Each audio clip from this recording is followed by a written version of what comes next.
বিএনপির কেন্দ্রীয় নেতা ও সাবেক মন্ত্রী অ্যাডভোকেট এম রুহুল কুদ্দুস তালুকদার দুলু বলেছেন, আমরা বিপদে পড়লে আল্লাহর উপর ভরসা করি। সব মুসলিম ইমানদাররা আল্লাহর উপর ভরসা করেন।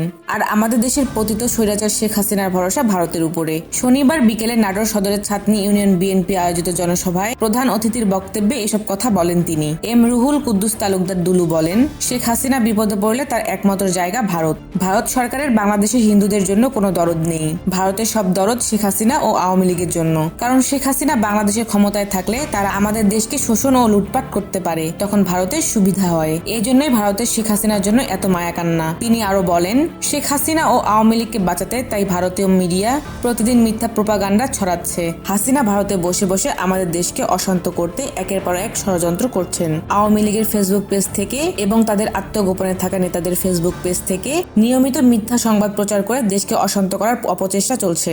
দেশের মানুষকে তাদের এসব ষড়যন্ত্র থেকে সজাগ থাকতে হবে। যারা বাংলাদেশকে নিয়ে ষড়যন্ত্র করে একদিন তারাই পৃথিবীর মানচিত্র থেকে হারিয়ে যাবে। বিএনপির এই কেন্দ্রীয় নেতা বলেন, অন্তর্বর্তী সরকারকে আরো কঠোর হতে হবে। শক্ত হাতে দেশের সার্বিক পরিস্থিতি নিয়ন্ত্রণ করতে হবে। আওয়ামী লীগের সামাজিক যোগাযোগ মাধ্যমে চালানো অপপ্রচার নিয়ন্ত্রণ করতে না পারলে তারা দেশের মানুষকে বিভ্রান্ত করার অপচেষ্টা অব্যাহত রাখবে। প্রয়োজনীয় সংস্কার দ্রুত শেষ করে নির্বাচন দিলে একটি নির্বাচিত সরকার এলে এসব অতৎপরতা বন্ধ হয়ে যাবে।